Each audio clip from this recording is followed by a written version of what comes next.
into the side. Oh, there we are. Yay!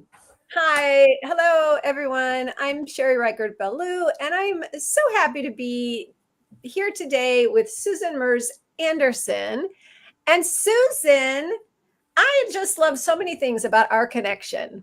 But one of them, let me just say that you are a life coach who helps people find that inner joy, right? Is that, yeah.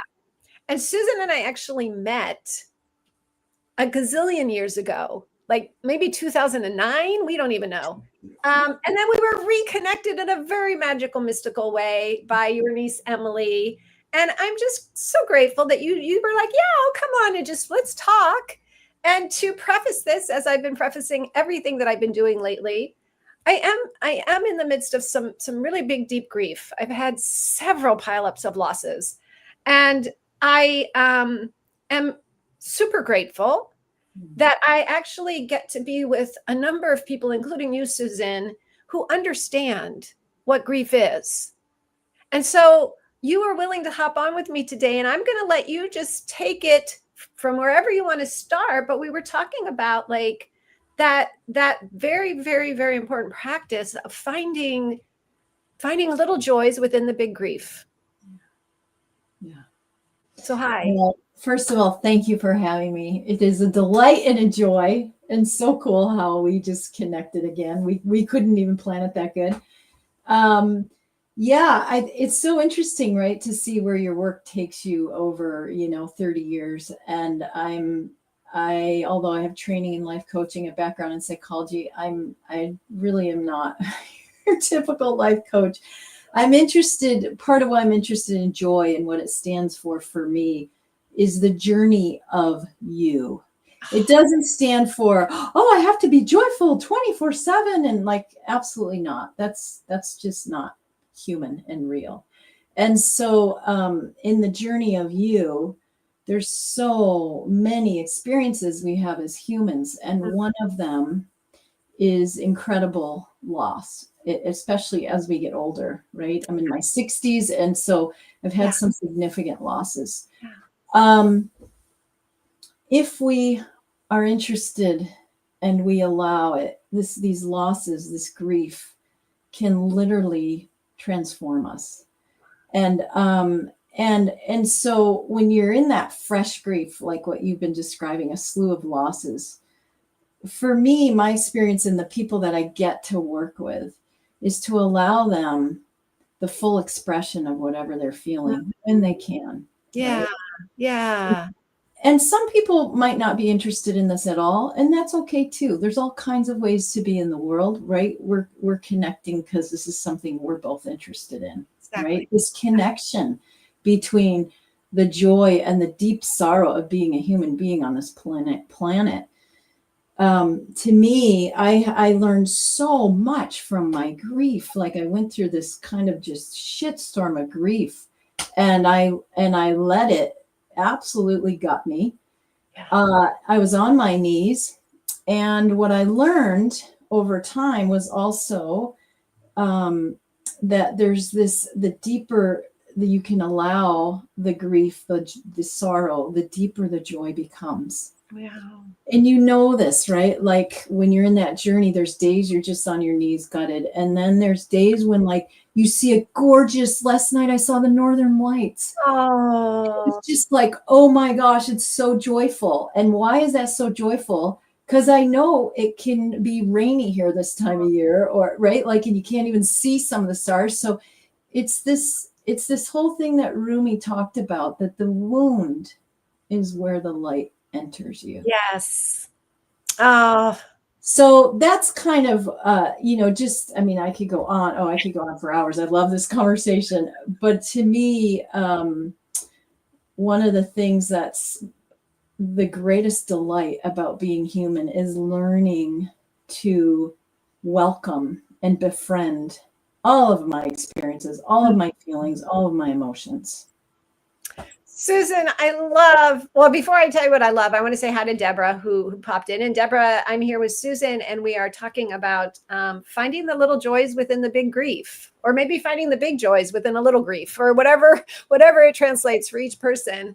But Susan, I love everything you're saying. And of course, I do know from my own life, right, that the depth of the sorrow allows us a greater breadth of joy. It sounds kind of cliche, and yet I know it's true. It changes us and allows a more spaciousness. And I also love that quote, right? That it is the wound where the light gets in. And one of the things that I want to say to you, because it's arising in the moment and it's a spontaneous joy, which is that for me, throughout this period of grief, across the board, anytime I've been in front of a compassionate person like you or my friends or other sort of teachers or coaches or guides, I feel this loving connection that is a quiet joy. You know, it's not like this kind of like glittery balloon kind of joy, but it's a very distinct, I just feel it now as I'm talking to you, right? It's this very distinct, a gratitude meets comfort. Yeah. Yeah, and you know why I think some of that is we're so conditioned by our culture to not feel the deep sadness and the sorrow, and we believe we're going to drown if we're in it. And in the groups that I run and the people I get to work with in my own experience in my own journey is the more I can just open the little door where I find someone, like you said, some of your friends, someone who we feel it when someone feels safe and right. Yes. Then we're not going to be emotionally bruised, right, by actually being real and honest. And you know, when I had 4 family members die in 4 years, and one was my oldest sister who I was really close to, someone said to me, "Oh, but you're so lucky you have 3 other sisters." Right? Like we hear, and they didn't mean it badly, right? Of course, no. It's just one of these things where when someone has actually learned how to be with their loss, they just feel a lot better to be with when you're in your loss because they know how to be present, right? Oh, you just really said it. I was on the phone with a girlfriend earlier. Hi, Tamara. If you're out there, I know she often watches these. And we were talking about, you know, that people mean well. Oftentimes they mean very well, but there are a lot of things that people say that can really like, oof, you know, they can really hurt when you're grieving. And I was saying to her, one of the biggest gifts already that I have seen within this season, because it has been like one after another, is that I feel like I'm learning so much from people in my life about how to love better. Like it has been phenomenal, you know, like I'm just like each of my friends, I'm like, oh my gosh, you are like, that is so beautiful that you know how to do this, or you know how to do that, the way they know how to be present or to ask gentle questions. And I'm learning, you know, that when the next person arrives in my life who needs that kind of deep love, I'm going to be able to show up better. Yeah. Yeah. And you know, Sherry, the thing I remember about meeting you, however many years ago it was that we met on that group online, you exude joy, right? You exude playfulness. It's so much a part of your work. And I'm similar. And so then when you're slapped with these losses, especially numerous ones, it kind of, for me, it kind of shook my whole identity because I had friends saying, "Susan, come on, like you need to get out more." And I'm like, "No, actually, I don't. I need to go in more." Oh, right? Like I would, and I knew what I needed and I listened to it. But it's this whole, it can just rock your whole world, right? And people are so not used to Susan going introverted, you know, and not being like the life of the party sometimes, right? Like just, but it's powerful when we just allow ourselves to be authentically how we are in the moment when we can. Like, I get it. Like if I'm angry, I'm probably not going to scream in the grocery store, you know, but I will in my kitchen. I'll just be like, "Oh, I'm so frustrated." And I've learned not to put that at people, to own my anger and to feel it.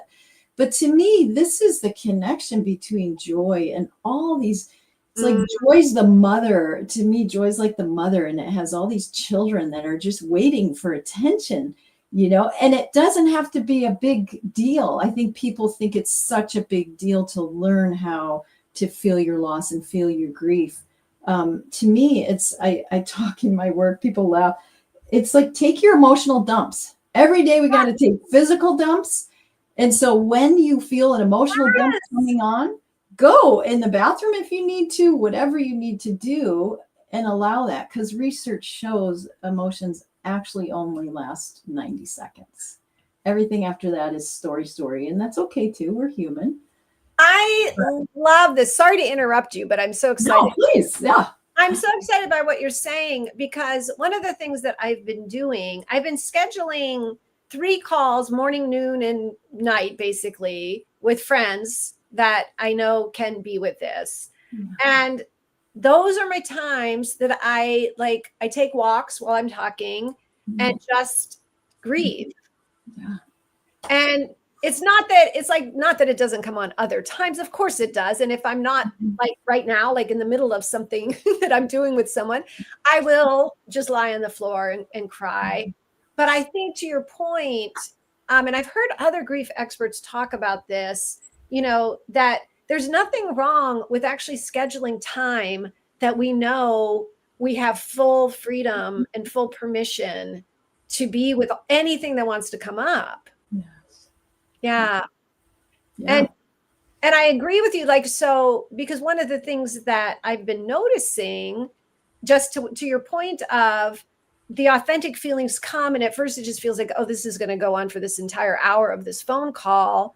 But inevitably, at some point we're laughing about something, or, I'm asking them about something, because there's not that actual drowning that most of us, I think, get told. Oh, yeah. Right? Yeah. I used to feel that way. I was like repression central from the time I was 13, and my parents got a divorce, and it was a shock. I was like, this will not affect me. That was my vow. I worked so hard to repress every single a hard emotion, really, until I was in my early 30s, and I started doing some art therapy, and it helped me to first start to feel in my life.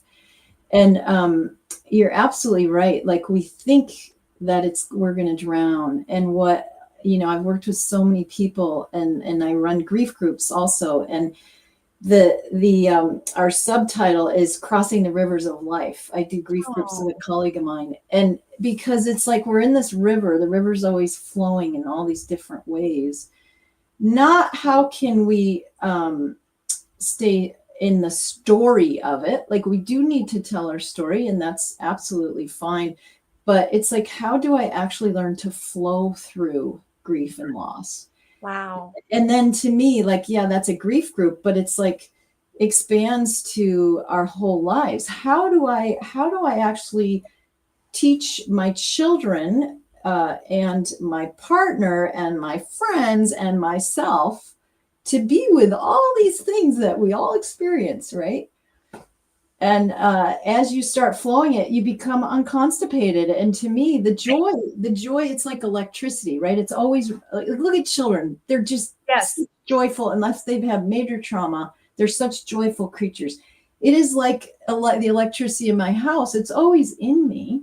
It just gets clouded over the more constipated I am emotionally, right? And so the more I can just let these layers, and like you said, find people in my life who I can feel like they can hold that space, right?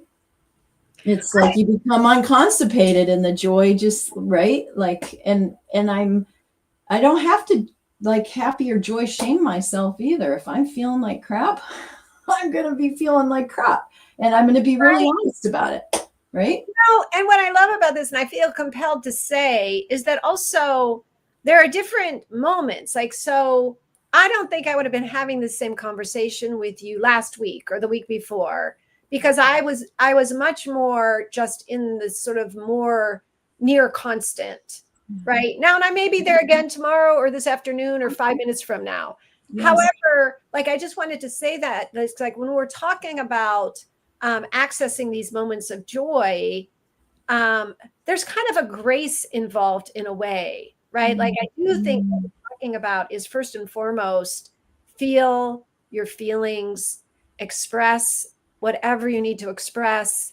Don't shame yourself. Find people you trust, right? There's certain parameters that I feel like then allow for the best chance for us to find those glimmers of joy, even when it's the most unimaginable. There have been moments where I just would never have thought, oh, there's going to be joy on this walk this morning. Yeah. And then grace happens. Yeah. And like, I wouldn't, even with someone who's in fresh grief, I wouldn't start the conversation. Like you just said, there's times I have friends that have lost their children. That's, to me, the toughest loss I can imagine. I would never start a conversation about, let's find your little sparks of joy, right? Like, it's all about timing too, and listening and being sensitive. And I love what you're saying, Sherry. Like, you allow yourself times where it's like, I'm not looking for sparks of joy. I'm just gutted right now. I'm so sad, or I'm so angry, and because the joy lives within us, it'll come up when we're ready. Like, there's no pressure. There's no hurry. And I think, I don't know if you know this aspect of my story, but many people who know me, I use an expression, pinpricks of light. And that came from a very, very, very, very depressed time of my life where it felt like an iron wall was closing in. Mm-hmm. And I had one of those moments of grace where there was a moment of well-being that felt like a pinprick of light in that iron wall. Yeah. And that's kind of like, for me, that has been my guiding force for 30 some years, that it's like, it's okay. Like, I know enough now to know. And I think this is why I wanted to have this conversation with you, because there's a lot to be said for knowing the possibility of that pinprick of light exists. Even if there's not even like, even if in the moment, I'm just under it. To me, that single moment changed my entire life. Because before then, I didn't even think it was possible. I just thought, this is me. I'm in the dark. I'm always going to be in the dark. And grief feels like that. Grief often, to me, feels the similar way. Like, it's all encompassing. I can't even imagine. But now I have in the back of my head, there's a pinprick somewhere. And maybe it's not even today. Maybe it's tomorrow or next week. Yeah. Yes. Yeah.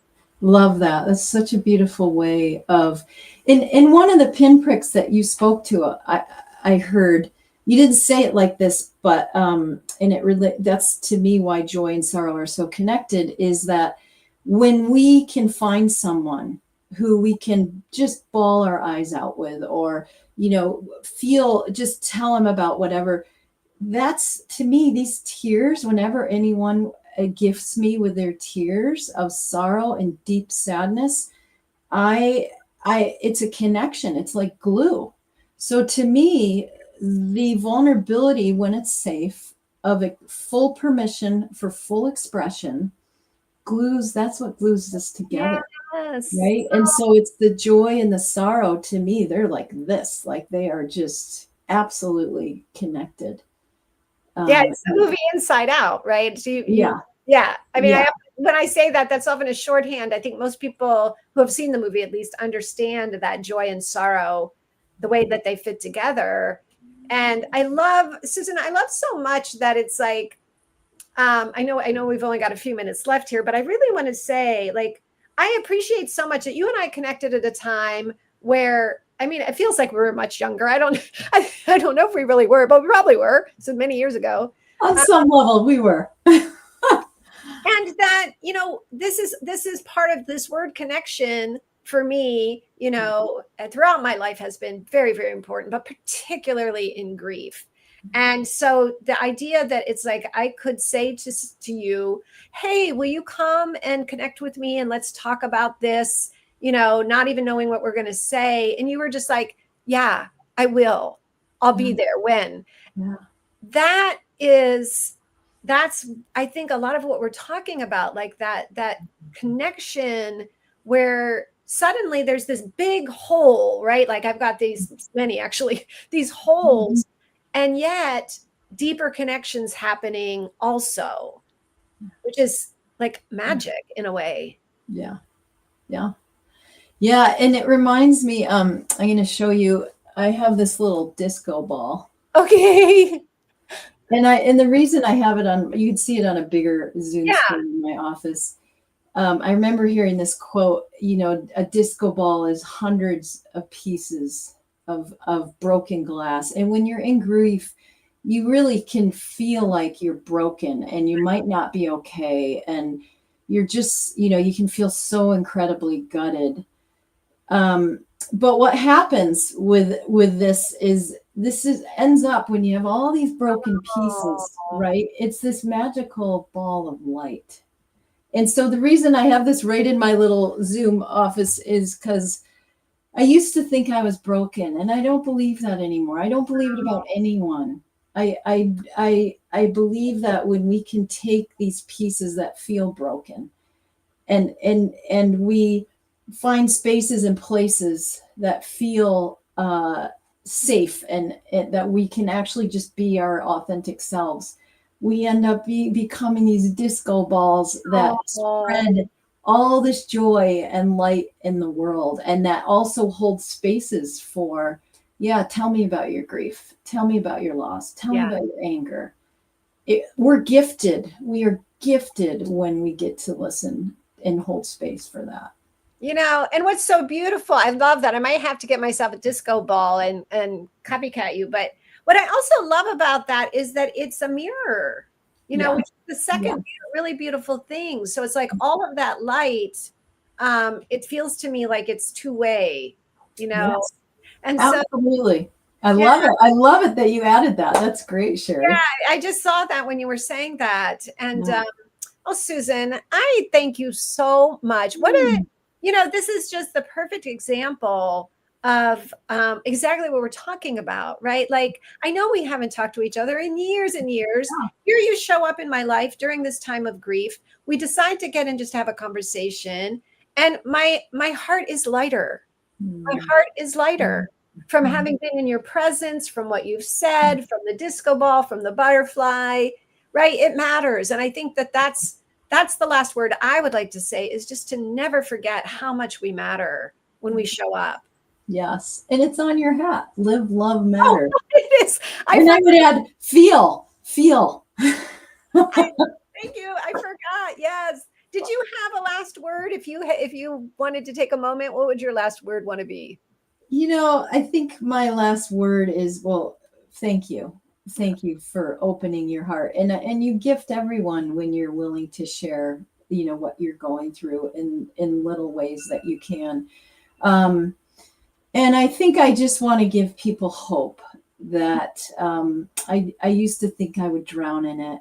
And I've discovered I don't have to drown in it. I can just little by little open my heart. And that's really what this is all about. It's like opening our hearts, connecting with people. And to me, that's like one of the meanings of life for me, is this word connection.